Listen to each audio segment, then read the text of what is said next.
Selamat malam teman-teman semua. Perkenalkan, nama saya Mitra Lase. Saya dari Prodi Akuntansi. Di sini saya akan menjelaskan tentang apa yang dimaksud dengan PPh pasal 23, PPh pasal 24, PPh pasal 25, PPh pasal 26, PPN, dan PPNBM pada mata kuliah perpajakan. Nah, pertama kita akan membahas tentang apa yang dimaksud dengan PPh pasal 23. PPh pasal 23 atau pajak penghasilan pasal 23 adalah pajak yang dikenakan atas penghasilan tertentu yang diterima atau diperoleh wajib pajak dalam negeri dan bentuk usaha tetap atau BUT dari transaksi tertentu. Pajak ini dipotong oleh pihak pemberi penghasilan, biasanya disebut pemotong pajak. Berikut adalah penjelasan detailnya. Objek pajak PPh pasal 23, PPh pasal 23 dikenakan pada beberapa jenis penghasilan. Antara lain adalah dividen, artinya penghasilan dari pembagian keuntungan oleh perusahaan kepada pemegang saham. Lalu yang kedua adalah bunga. Bunga adalah imbal hasil di atas pinjaman uang, termasuk diskonto dan premi. Yang ketiga adalah royalti. Royalti adalah imbalan atas penggunaan hak seperti hak cipta, hak paten, atau merek dagang. Lalu yang keempat adalah hadiah dan penghargaan, termasuk dalam bentuk uang maupun barang. Yang kelima adalah sewa dan penghasilan terkait penggunaan harta.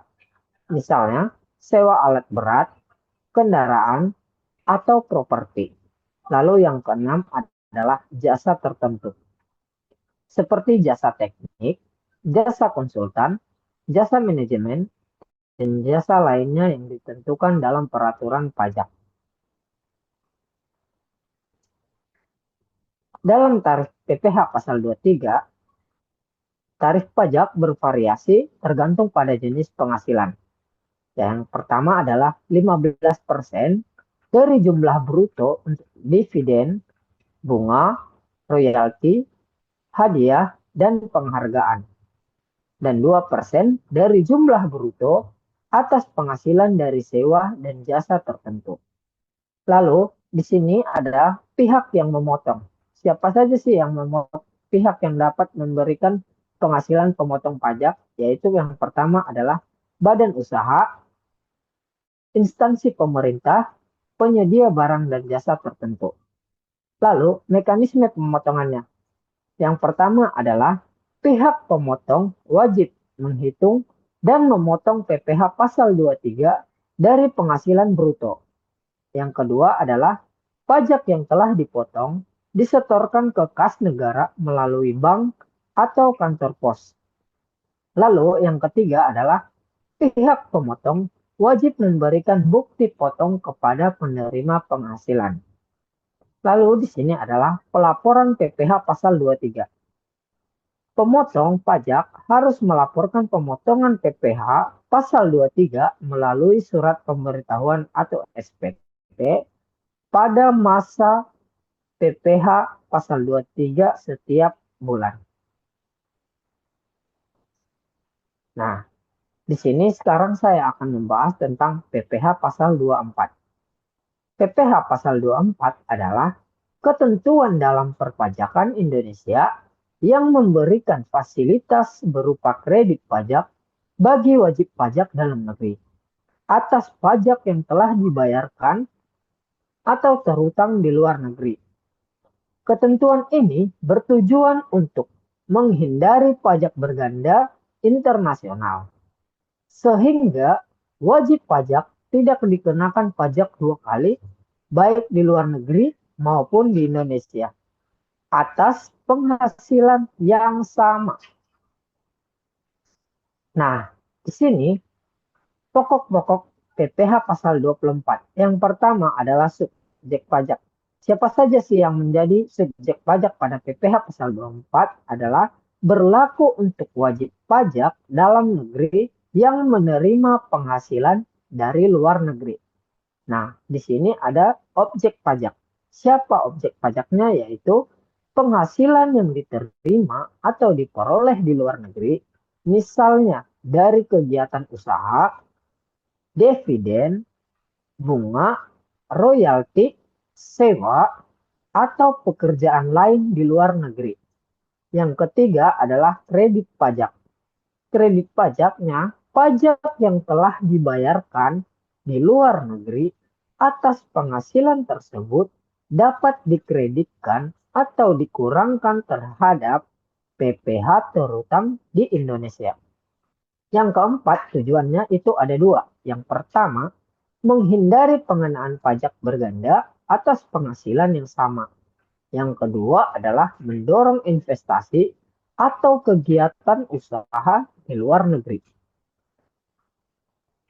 Lalu dokumen pendukungnya itu yang pertama adalah bukti pembayaran pajak di luar negeri. Yang kedua adalah dokumen penghasilan dari luar negeri. Lalu yang ketiga adalah SPT tahunan yang memuat penghasilan dari luar negeri. Lalu, apa saja yang menjadi dasar hukum PPh pasal 24? Yang pertama adalah Undang-Undang PPh nomor 7 tahun 1983 beserta dengan perubahannya. Lalu yang kedua adalah PMK nomor 192 garing PMK 03 tahun 2018 tentang tata cara pelaksanaan kredit pajak luar negeri. Lalu di sini ada cara penghitungan PPh pasal 24. Kredit pajak yang dapat diperhitungkan di Indonesia adalah sebesar yang terendah antara yang pertama, pajak yang telah dibayar atau terutang di luar negeri. Yang kedua adalah pajak yang dihitung berdasarkan tarif pajak di Indonesia atas penghasilan yang diperoleh di luar negeri. Lalu bagaimana rumusnya? Rumusnya adalah kredit pajak maksimum sama dengan penghasilan luar negeri dibagi dengan penghasilan kena pajak total dikali dengan PPh terutang di Indonesia. Lalu bagaimana contoh perhitungannya? Nah, penghasilan di dalam negeri, semisalnya penghasilan di dalam negeri adalah sebesar 500 juta. Sedangkan penghasilan dari luar negeri adalah sebesar 100 juta. PPh terutang di Indonesia atau dalam tarifnya itu adalah sebesar 25%, itu berarti sama dengan 150 juta. Nah, pajak yang dibayar di luar negeri itu sebesar 30 juta. Lalu, kredit pajak maksimumnya berapa? Nah, kredit pajak yang dapat dikurangkan adalah 25 juta atau lebih rendah dari pajak yang dibayar di luar negeri, yaitu 30 juta.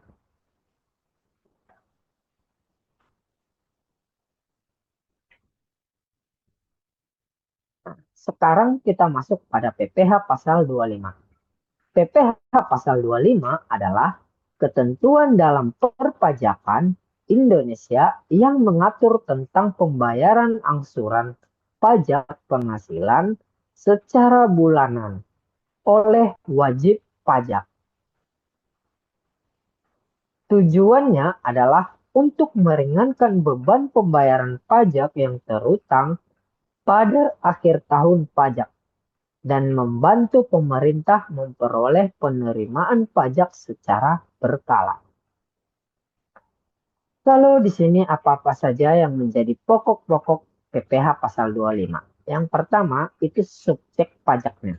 Subjek pajaknya itu adalah wajib pajak orang pribadi atau badan dalam negeri yang memiliki kewajiban membayar pajak penghasilan. Lalu yang kedua, tujuan pajaknya yaitu yang pertama, mempermudah pembayaran pajak dengan sistem angsuran bulanan. Yang kedua, mengurangi beban pembayaran pajak pada akhir tahun. Lalu yang ketiga adalah menjamin kelancaran penerimaan negara. Bagaimana cara menghitung PPh pasal 25? yaitu cara penghitungan besarnya angsuran PPh pasal 25 dapat dihitung berdasarkan pajak penghasilan yang terutang di tahun sebelumnya. Di dalam kurung artinya dikurangi PPh pasal 21, pasal 22, pasal 23, dan 24 yang telah dibayar sebelumnya. Rumus PPh pasal 25 itu sama dengan PPh terutang tahun lalu dikurang kredit pajak dibagi 12. Nah, keterangannya adalah yang pertama, PPh terutang tahun lalu itu sama dengan pajak penghasilan yang dihitung berdasarkan SPT tahunan. Yang kedua adalah kredit pajak. Pajak yang telah dipotong oleh pihak lain seperti PPh pasal 21, pasal 22, 23, dan 24. Nah, contoh perhitungannya begini. PPh terutang tahun sebelumnya misalnya sebesar 120 juta. Sedangkan kredit pajak atau PPh 21, 22, 2 PPh pasal 21, 23, dan 24 adalah sebesar 36 juta. Lalu, maka PPh pasal 25 per bulannya itu sama dengan 120 juta dikurang 36 juta dibagi dengan 12, maka hasilnya 7 juta. Wajib pajak harus membayar 7 juta setiap bulan sebagai angsuran PPh pasal 25. Nah, di dalam PPh pasal 25 ada yang dimaksud dengan ketentuan pembayaran. Yang pertama, angsuran dibayarkan setiap bulan paling lambat tanggal 15 berikutnya. Lalu, yang kedua adalah pembayaran dilakukan melalui bank, kantor pos, atau saluran lain yang ditetapkan oleh Direktorat Jenderal Pajak. Yang ketiga adalah wajib pajak yang baru terdaftar atau tidak memiliki penghasilan tahun sebelumnya bisa mengajukan perhitungan sendiri kepada Direktorat Jenderal Pajak atau DJP. Lalu di sini adalah sanksi dan pengurangan. Yang pertama adalah sanksi keterlambatan. Jika terlambat membayar angsuran, dikenakan bunga sebesar 2% per bulan atas jumlah angsuran yang belum dibayar. Lalu yang kedua adalah pengurangan atau penyesuaian. Wajib pajak dapat mengajukan permohonan pengurangan atau penyesuaian angsuran PPh pasal 25 ke DJP jika ada perubahan signifikan pada penghasilan. Nah, dasar hukum yang mendukung PPh pasal 25 ini yang pertama adalah Undang-Undang PPh Nomor 7 Tahun 1983 beserta dengan perubahannya. Lalu yang kedua adalah Peraturan Menteri Keuangan Nomor 215/PMK 03/2018 tentang tata cara pembayaran angsuran PPh pasal 25. Nah, selanjutnya kita akan membahas PPh pasal 26. Apa yang dimaksud dengan PPh pasal 26? PPh pasal 26 adalah ketentuan dalam perpajakan Indonesia yang mengatur tentang pemotongan pajak atas penghasilan yang diterima oleh wajib pajak luar negeri dari Indonesia selain bentuk usaha tetap atau BUT. Nah, pajak ini dikenakan atas penghasilan yang bersumber dari Indonesia. Nah, pokok PPh pasal 26 yang pertama adalah subjek pajak. Subjek pajaknya adalah wajib pajak luar negeri yang menerima atau memperoleh penghasilan dari Indonesia, baik individu ataupun badan, tanpa memiliki bentuk usaha tetap atau BUT di Indonesia. Lalu yang kedua adalah objek pajaknya.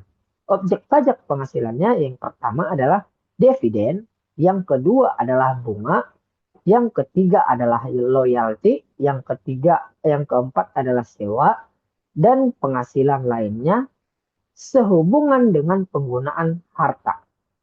Lalu balance sehubungan dengan jasa, pekerjaan, dan kegiatan. Lalu ada juga hadiah, ada pensiun, ada premi asuransi, dan penghasilan dari penjualan harga di Indonesia, dan keuntungan dari pembebasan utang. Nah, tarif pajaknya adalah tarif umum 20% dari bruto kecuali diatur lain dalam perjanjian penghindaran pajak berganda atau P3B. Nah, yang kedua adalah jika terdapat P3B antara Indonesia dan negara asal penerima penghasilan, tarif dapat berbeda atau biasanya lebih rendah dari 20%. Pemotongan pajak pihak yang wajib memotong adalah pihak yang membayar atau terutang penghasilan kepada wajib pajak luar negeri. Ketentuan tambahan. Yang pertama adalah penggunaan P3B. Wajib pajak luar negeri harus menyediakan sertifikat of domicile atau surat keterangan domisili untuk memperoleh tarif pajak sesuai P3B. Nah, yang kedua adalah sanksi keterlambatan. Nah, jika pemotongan atau penyetoran PPh pasal 26 terlambat dilakukan atau dikenakan sanksi berupa bunga 2% per bulan dari pajak yang belum disetor. Lalu yang ketiga adalah pajak final PPh pasal 26. Nah, apa yang dimaksud dengan pajak final PPh pasal 26? Artinya bersifat final, tidak dapat dikreditkan oleh wajib pajak luar negeri. Lalu dasar hukum yang mendukung PPh pasal 26 ini yang pertama adalah Undang-Undang PPh nomor 7 tahun 1983 beserta perubahannya. Lalu yang kedua adalah Peraturan Pemerintah nomor 94 tahun 2010 tentang pelaksanaan Undang-Undang Pajak Penghasilan. Lalu yang ketiga adalah PMK nomor 213 garing PMK 03 tahun 2016 tentang tata cara penerapan P3B. Nah, di sini ada contoh perhitungan PPh pasal 26. Nah, di sini yang pertama kasus tanpa P3B. Nah, penghasilan berupa royalti semisal sebesar 500 juta. Nah, tarif pajaknya itu sebesar 20%. Maka PPh pasal 26 yang harus dipotong adalah 20% dikali dengan 500 juta, maka hasilnya adalah 100 juta. Nah, yang kedua, kasus dengan P3B. Nah, penghasilannya semisal berupa royalti sebesar 500 juta, lalu tarif pajak berdasarkan P3B adalah sebesar 10%. Maka PPh pasal 26 yang harus dipotong adalah 10% dikali 500 juta itu sama dengan 50 juta. Nah, begitu cara menghitung PPh pasal 26. Baik, sekarang kita akan masuk dengan materi yang PPN atau pajak pertambahan nilai. PPN adalah pajak tidak langsung yang dikenakan atas konsumsi barang dan jasa di dalam wilayah Indonesia.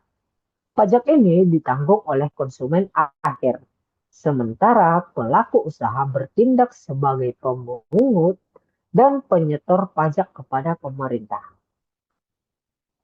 Lalu, di sini adalah pokok-pokok PPN. Yang pertama adalah dasar hukumnya. Undang-Undang Nomor 8 Tahun 1983 tentang PPN dan PPNBM beserta perubahan-perubahannya yang terakhir diatur dalam Undang-Undang Nomor 7 Tahun 2021 tentang harmonisasi peraturan perpajakan. Lalu yang kedua adalah subjek pajak. Subjek pajaknya yang pertama itu adalah penjual atau penyedia barang atau jasa atau pengusaha kena pajak atau PKP yang wajib memungut, menyetor, dan melaporkan PPN. Yang kedua itu adalah konsumen akhir yang menanggung PPN.